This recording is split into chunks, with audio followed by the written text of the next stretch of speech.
Osso Bucco. Osso Bucco. How you say it? I don't know. Osso Bucco? Osso Bucco. Bucco Bucco? We are going to show you how to make Osso Bucco. I never heard of this before. My brother was like, hey, you want some veal shanks so you can make Osso Bucco?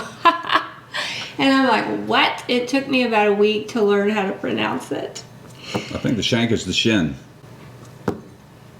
Ugh, I try not to think about what it actually is because then I wouldn't want to eat it. This was the most delicious meal. What does a ribeye do to you then? Just They're make you older. tear up. They got time. And plus the way that I eat, I know that cow lived a life and was humanely treated, had a good life because of who I purchased from. Local only. I was wondering, can you make Osso Bucco with ribeye? I'd feel better. You think you could? I don't know. Is there something wrong with my face? No, nothing's wrong with your face. I was just wondering, like a little black mark. I'm just mesmerized by the beauty.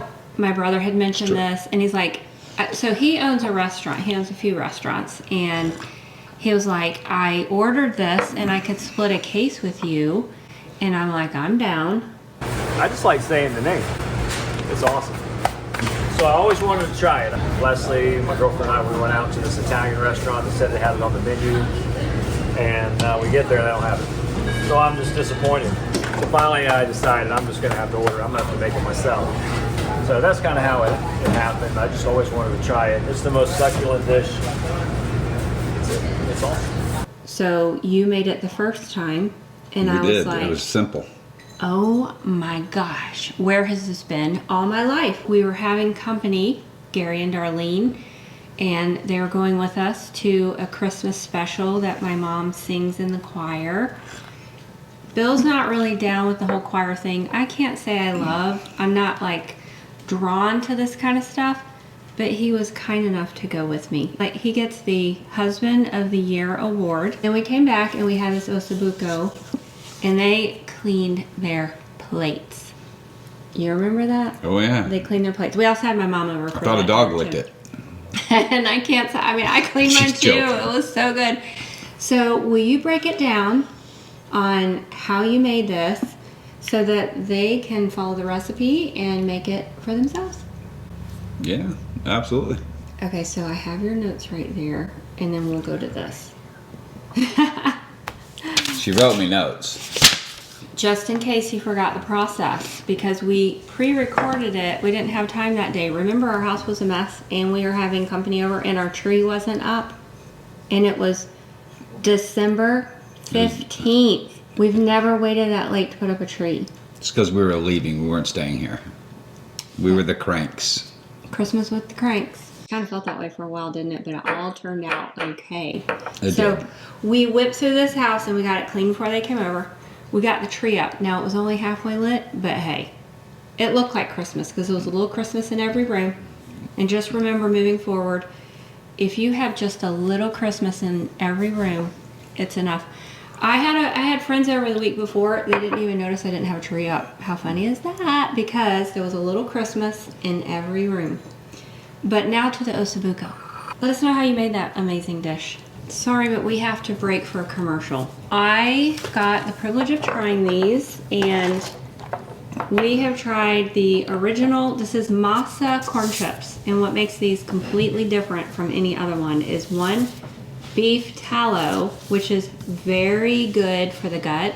It's great for your bones, great for your brain, and they are organic corn, nixtamalized. I think that's how you say it. It's the way that they prepare the corn so that it is easier to digest. I love Mexican food. I could eat it every day, and typically it's not good for you. So what we're trying to do is get things in our home to make what we love top-notch good for you, and this is a great way to do it. I love all the ones that I've tried. What do you think about the original? I'm very picky, and I don't really like a lot of food. They were good. I mean, they were really good.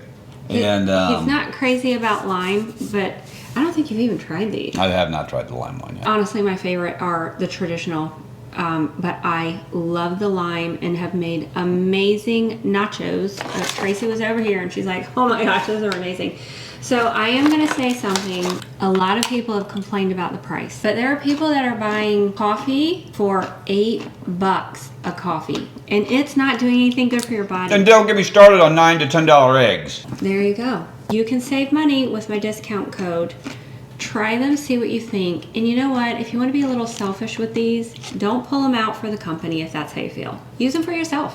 I've even done, like, I'll use them for my base for my tacos and things like that. They're just delicious and great in salsa. So I just got a new flavor. I haven't tried it yet because I'm going to make a dip to go with it, but it's the churro, and I'll be sharing that with you soon. But anyways, I'll put a link in the description below. Check it out and be sure to use the discount code. You know, first you just got you got to thaw it, because ours came in frozen. You could purchase it, I think, unfrozen. I'm sure you could. I don't know where, but we thawed it, and then, as you'll see in the video, you tie it up a little bit, because when you cook this stuff, it is going to get so tender that it will literally just fall off the bone that's in there. So you're going to tie it up a little bit.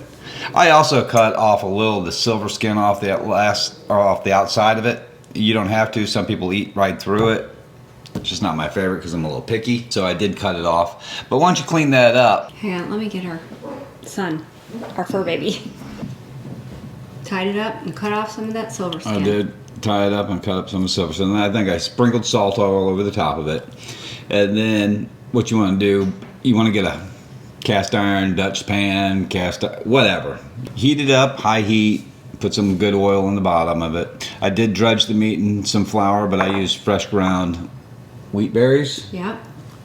That we got from Fortune. Link in the description below, and there's a discount code if you would like to purchase them for yourself. Dredged it in the flour, and then after that, then I seared it pretty much on all sides, top, bottom, and they're kind of round, so you kind of have to roll it to get all the sides. But I browned it, and then you want to leave all the stuff in the bottom.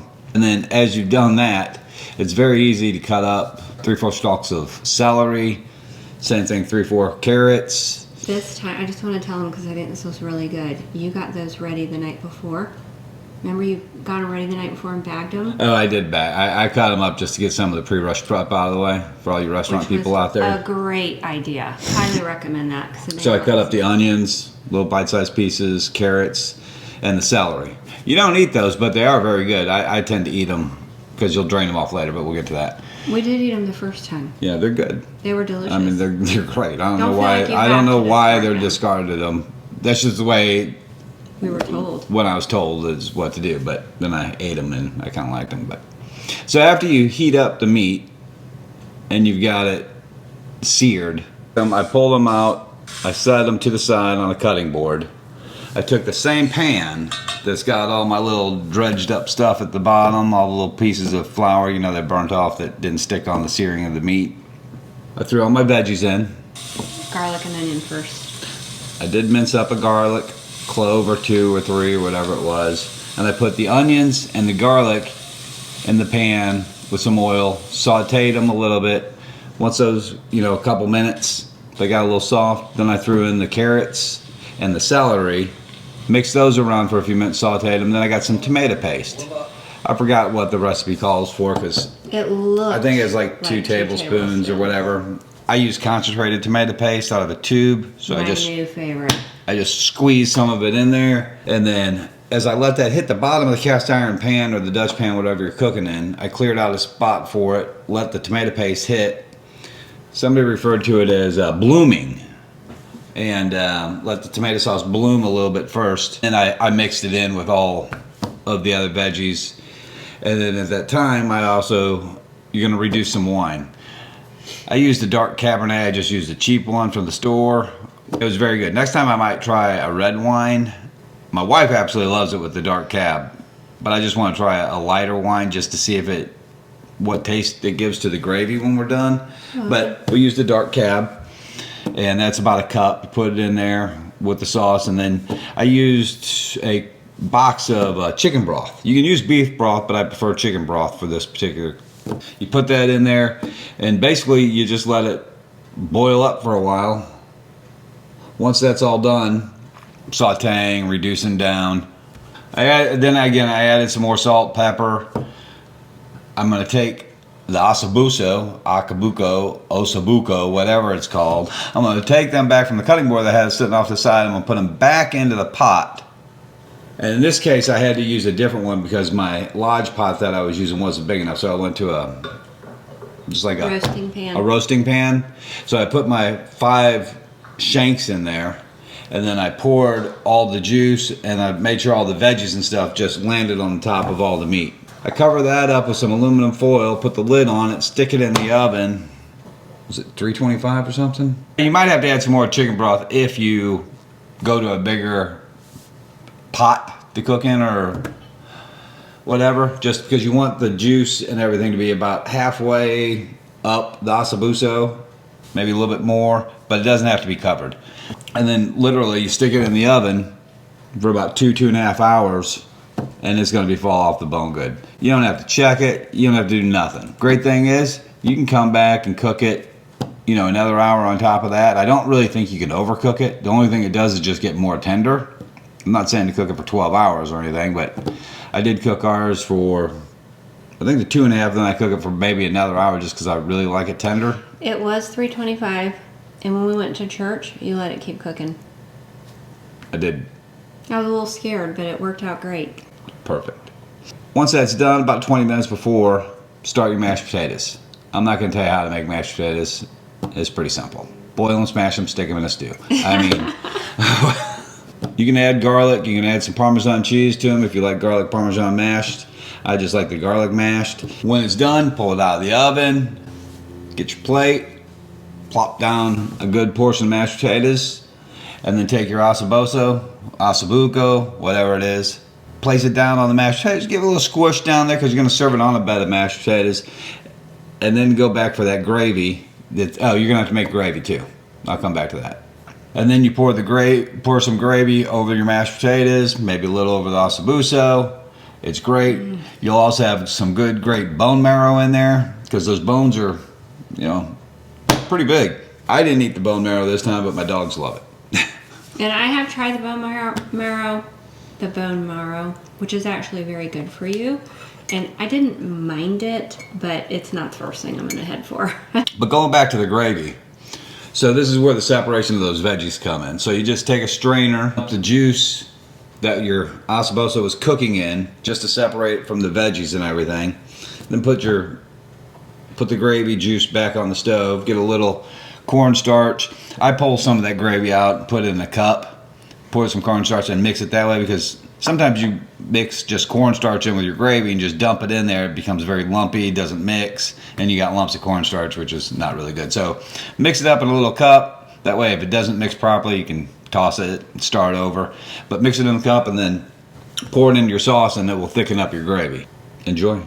And we served it with a side salad.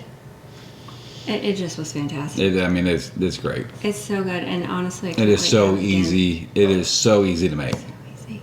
It looks like I was shocked. When it's on your plate, you're like, dang. Yeah.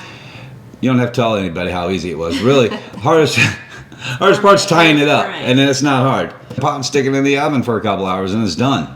Melt in your mouth. Very, very. I want to thank you so much for being here, and I want to thank you for sharing this information because it's better from the person who was making it for sure. And he has had a lot of experience in the meat department with restaurants that we used to own, and he's a little bit more of a connoisseur. I'm just picky. I'm the perfect guy to own a restaurant for you to come to. It's going to be clean. That's true. And it's going to be good. That's true. Good customer service. And great customer service. Anyway. But we don't own one anymore. But that could be in the future. I've had a lot of people say, when are you putting your cookbook out there? When are you doing all these things? It just takes time. We're going to get there. We are going to get there. The other thing I would say to serve with that Osso Bucco. Green beans. I'm just kidding. Go ahead. Some crusty, hot garlic bread. Some type of bread. I agree. Is going to be great. Yeah. So, good, that would hot, make the guests happy too. Warm, comfort food. Yeah. Easy to make. Put it on a china plate. It's great for this winter, you know, when you need a warm And you can be in up. any fine dining restaurant. Yeah. Because that's what it's going to look like. That's right. It was beautiful and luxurious. We want to thank you so much for being here. And if you would like to support us, one of the great ways that you can do that, it's very inexpensive. Just send us $1,000. You could do that. I have my PayPal. But you can also buy Or $1. Or $1, really. Yeah, anything. But you can buy my 7-day reboot. I will put that in the description below. It's very simple and it's a great way. Here we are new in 2025. It's a great way to start your year. It helps to clean out, detox. We crave what we eat. So if we want to crave the good stuff, we've got to put the good stuff in. It's a great way to do it. 7-day reboot, it's only $9.95. Great way to help support us in the description below. Also subscribe. Share this information with people you know would enjoy it. And that's how you can help us. And leave us a comment. Thank you so much for being here. And buy some grains. Link in the description below. You guys have a great day. Ancient grains. Ancient grains.